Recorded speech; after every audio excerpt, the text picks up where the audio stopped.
السلام علیکم، میرا نام ہے احتشام جان اور آپ دیکھ رہے ہیں میرا یوٹیوب چینل۔ پاکستان کہانی کے سلسلے کی 19ویں ایپیسوڈ کے ساتھ حاضر خدمت ہیں۔ آج ہم 1940 سے 1947 تک کی ڈیولپمنٹس کو انالائز کریں گے۔ اگر آپ نے پچھلی ویڈیوز نہیں دیکھی ہوئی تو ایک دفعہ وہ لیکچرز سن لیں، کیونکہ میرا یہ ماننا ہے کہ ہسٹوریکل کنیکٹیوٹی کے بغیر کوئی بھی ڈسپلن سمجھ میں نہیں آ سکتا۔ تو جناب، ہم نے یہ مسلم پولیٹیکل موومنٹ کا سلسلہ جو 1892 سے سٹارٹ کیا، آج ہم اس کو اینڈ کریں گے۔ اس کے بعد ہم پھر evolution of Islam in India, Indian subcontinent, پھر مجدد، Shah Waliullah, Muslim reformer, Sir Syed Ahmad Khan, two nation theory ideology, and most importantly Iqbal, یہ سارا اس کے بعد ہمارا اگلا فیز یہ سٹارٹ ہو جائے گا۔ اور پھر آخر میں ہم پھر 47 سے آنورڈس کی جو ہماری کانسٹیٹیوشنل اینڈ پولیٹیکل ڈیولپمنٹس ہیں ٹل ڈیٹ انکلوڈنگ امینڈمنٹس، کافی اسٹوڈنٹس رابطہ کر رہے ہیں کہ امینڈمنٹس پہ بات کی جائے، تو وہ ایک پورے کے پورے کانٹیکسٹ کے ساتھ وہ ان کو بھی۔ سو یہ جو ہسٹوریکل سیٹنگ میں جتنی پاکستان افیئرز ہیں، یہ تو تمام کی تمام جو ہے وہ اس یوٹیوب چینل پہ اب ہمیشہ ہمیشہ کے لیے موجود رہے گی، اور اسٹوڈنٹس چاہے وہ پی ایم ایس کے ہیں، سی ایس ایس کے ہیں، ایون گریجویشن کے ہیں، ان تمام کے لیے یہ تمام ہسٹوریکل، پولیٹیکل، کانسٹیٹیوشنل ڈیولپمنٹس یہ موجود رہیں گی، اور اس کو ہم کوشش کریں گے کہ جلد از جلد یہ تمام سیگمنٹس ہم کور کر سکیں۔ تو بات شروع کرتے ہیں جی 1940 سے۔ پچھلے لیکچر میں ہم نے لاہور ریزولوشن کو انالائز کیا اور ہم نے یہ انالیسس دیا تھا کہ پالیٹکس آف رائٹس آپ کی وہ اب ختم، اب آپ کی پالیٹکس آف سیپریٹزم سٹارٹ ہو گئی۔ لیکن یہ پالیٹکس آف سیپریٹزم بھی فیزز میں ہے، ایک دم نہیں۔ سو آئیں جی شروع کرتے ہیں۔ پروبیبلی دا موسٹ امپورٹنٹ جو آپ کے یہ 7 ایئرز ہیں، ان 7 ایئرز کو لارجلی ہم اوور لک کر جاتے ہیں، ان کی کنیکٹیوٹی کو صحیح طرح سمجھ نہیں پاتے، ٹیکسٹ بکس میں بھی ان کو اسکیٹرڈ فارم میں لکھا ہوا ہے۔ اسی لیے تو ہم کریشن آف پاکستان کو پھر مشکل ہو جاتے ہیں۔ ہمیں یہ سوال جب ہم کہتے ہیں جی 2 قومی نظریہ تو 71 میں ختم ہو گیا تھا، تو کیسے، کیوں؟ کیونکہ ان 7 ایئرز میں بنیادیں موجود ہیں کافی ایشوز کی، اور اس کو کیونکہ صحیح طرح سے لکھا نہیں جاتا، نیشنلسٹ ہسٹورین اپنے پرسپیکٹو میں ڈنڈی مار جاتے ہیں، کانگریس کے ہسٹورینز اپنے پرسپیکٹو میں ڈنڈی مار جاتے ہیں، تو معاملات جو ہے وہ پھر مشکل ہو جاتے ہیں۔ سو ہم اس کو جو ہے وہ ایک آف کورس مسلم پرسپیکٹو میں، لیکن ہم ساتھ ڈنڈی نہیں ماریں گے، ہم چیزوں کو آبجیکٹیو کانٹیکسٹ میں انالائز کرنے کی کوشش کریں گے، تاکہ ہمارے اسٹوڈنٹ کو یا ناظرین جو بھی سن رہے ہیں وہ اپنے کیس کو جسٹیفائی کر سکیں، اور کسی بھی فورم پہ بیٹھ کے ان کو آج کے بعد مسئلہ نہ ہو کہ ہم نے پاکستان کیوں بنایا تھا۔ 1940 کی لاہور ریزولوشن ورلڈ وار 2 چل رہی ہے۔ یاد رہے ورلڈ وارز کا انڈین پالیٹکس پہ بڑا امپیکٹ ہے۔ ورلڈ وار 1 میں بھی جب برٹش وار میں انگیج تھے تو یہاں پر انڈین پولیٹیکل لیڈرشپ نے یونٹی کر لی، اور اب ورلڈ وار 2 میں بھی 1939 سے 43 تک کے جو حالات ہیں برٹش کے، بہت مار پڑ رہی تھی برٹش کو، اور یوں ہی لگتا تھا کہ بس اب گئے برٹش کے، اب گئے۔ مسلم پرسپیکٹو میں دیکھیں تو ظاہر کانگریس منسٹریز کا امپیکٹ، اور اس کی وجہ سے ہم نے لاہور ریزولوشن کیا، ہم تو جسٹیفائڈ تھے، ہم نے کوئی بلیک میل تو نہیں کیا۔ کانگریس کا اپنا پرسپیکٹو تھا کہ جی انڈیا کے ریسورسز ورلڈ وار 2 میں استعمال کر رہے ہیں، ہمارے سے پوچھے بغیر، ہم میجورٹی پارٹی ہیں، اوکے، وہ کانگریس کا اپنا ایک ویو ہے، ہم ریسپیکٹ کرتے ہیں اس کی۔ 1942 بہت بڑی ڈیولپمنٹ ہے۔ 1942 میں بالکل بنگال، آسام کے پاس پاس، برما کے پاس پاس تک آ گئے تھے جاپانی، اور جاپنیز جو ہیں وہ ورلڈ وار 2 میں آپ سب کو پتہ ہے کہ وہ برٹش کے خلاف تھے، دوسرے گروپ میں تھے، فاشسٹ گروپ جو تھا، اس میں ہٹلر، میزولینی، جاپان بھی۔ سو برٹش جو ہے وہ 1941 کا جو اٹلانٹک چارٹر تھا گوگل کر لیجئے گا, اس کے تناظر میں ایشیا پیسیفک میں برٹش نے ہی تو روکنا تھا جاپانیوں کو, جواب میں امریکنز نے جو ہے وہ یورپ میں آنا تھا. اٹلانٹک چارٹر ماڈرن آپ کی جو ورلڈ پالیٹکس ہے, ایون آپ کا پورے کا پورا جو انٹرنیشنل سسٹم ہے ماڈرن سسٹم, اس میں اٹلانٹک چارٹر بہت بڑی امپورٹنس ہے اس کی. تو اس کو ایک دفعہ ضرور دیکھیے گا. ہم جب یو ایس ہسٹری کے سیشن سٹارٹ کریں گے تو اس پہ تو ہم اس کو انشاءاللہ ڈیٹیل میں دیکھیں گے. لے جی 1942 میں یہ فروری مارچ کے مہینے میں بالکل پاس آ گئے ہیں جناب انڈیا کے, اور یہ چیز بڑی خطرناک ہے. اگر جاپانی انڈیا میں داخل ہو گئے تو ایسا نہ ہو کہ برٹش کا بوریا بستر گول ہو جائے. ہندوستانی جو ہیں وہ جاپانیوں کو گلے میں ہار ڈالیں گے, آؤ جی ہمارے نجات دہندہ آ گئے. سو معاملات خراب ہیں, ہمیں انڈینز کی سپورٹ چاہیے. اس پریٹیکسٹ میں ایک پرپوزل کمیشن, کہیں کمیشن لکھا ہوا ہے کہیں پرپوزل لکھا ہوا ہے, کرپس مشن انڈیا آیا. سر اسٹینفورڈ کرپس بہت بڑا نام ہے, آگے چل کے ابھی ہم دیکھیں گے کیبنٹ مشن پلان میں بھی ان کا ذکر ہے. بہت بڑے جید قسم کے وکیل تھے. سر اسٹینفورڈ کرپس جناب انڈیا آئے. انڈیا آ کے انہوں نے جناب پہلی جو تقریر فرمائی, انہوں نے کہا جی ورلڈ وار جنگ جیسی ختم ہوگی, ہم انڈیا کو آزادی دے دیں گے. فار دا فرسٹ ٹائم کسی برٹش آفیشل یا ریپرزنٹیٹیو نے انڈیا کی آزادی کی بات کی ہے جناب. اچھا جی آزادی دے دیں گے, زبردست, یہ تو بہت اچھی بات. جب جنگ ختم ہوگی ہم انڈیا کی ایک اسمبلی بنائیں گے, اس اسمبلی میں انڈیا کے نمائندے ہوں گے, وہ اسمبلی پھر انڈیا کا آئین بنائے گی. جب وہ آئین بن جائے گا تو ہم برٹش انڈینز کے ساتھ مل کے اس کو اپلائی کریں گے, نفاذ کریں گے, پروملگیشن کریں گے. جب اس کا نفاذ ہو جائے گا تو ہم اس اسمبلی کو ٹرانسفر آف پاور کر دیں گے, برٹش انڈیا کو آزاد کر دیں اور ہم چلے جائیں گے. کمال نہیں ہو گیا؟ یعنی کہ بس جنگ ختم ہو اور انڈیا آزاد. لیکن جب تک جنگ چل رہی ہے تو انڈیا کے ڈیفنس کی ذمہ داری ہم برٹش کی ہے, برٹش ذمہ دار ہوں گے. کیسا سمارٹلی پلے کرتے ہیں برٹش, یعنی کرنے کو تو بیسی لینے کو تو وہ ہیلپ آئے تھے انڈینز کی کہ انڈین ہمیں سپورٹ کریں, کوئی ایک مسئلہ نہ بنے. ریسورسز تو آلریڈی یوز کرتے لیکن پیپل بھی سپورٹ کریں, ٹھیک ہے. لیکن جناب انڈیا کے ڈیفنس کی ذمہ داری ہماری ہوگی. کانگریس نے اس کو فوراً ریجیکٹ کر دیا. بھائی کیوں, کانگریس کو تو آزادی چاہیے تھی تو پھر ریجیکٹ کیوں کر دیا؟ کانگریس کا بڑا مزیدار ریجیکشن. انہوں نے کہا جناب یہ جنگ کے اینڈ تک کا انتظار نہ کرو, آپ جو جمہوریت کے لیے لڑ رہے ہو, کیونکہ کلیم تو یہی تھا نا جی کہ ڈیموکریسی کے لیے ورلڈ وار 2 کے یہ سارے جو فورسز ہیں یہ اکٹھی ہیں against anti democratic forces like Mussolini, Hitler, Japanese. تو اگر آپ اتنے جمہوریت کے سنی ہیں تو آپ جناب ابھی آزادی دیں انڈیا کو, انڈینز آپ کے ساتھ مل کے شانہ بشانہ جنگ لڑیں گے. کانگریس کی طرف سے یہ جواب آیا.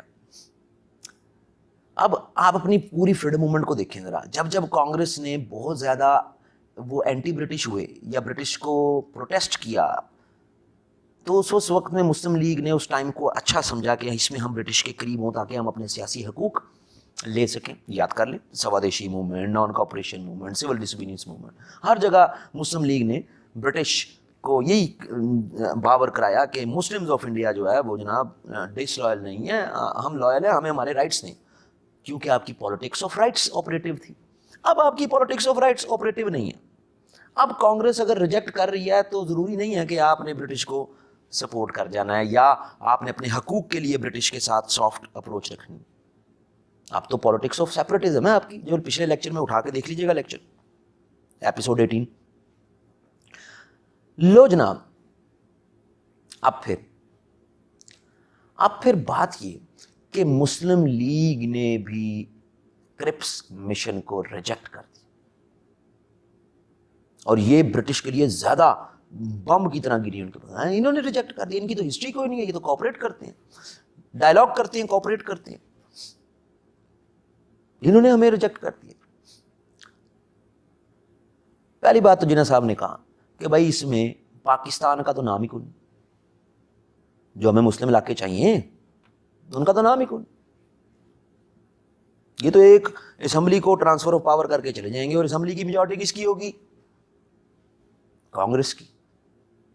سو ہم یہ نہیں چاہیے.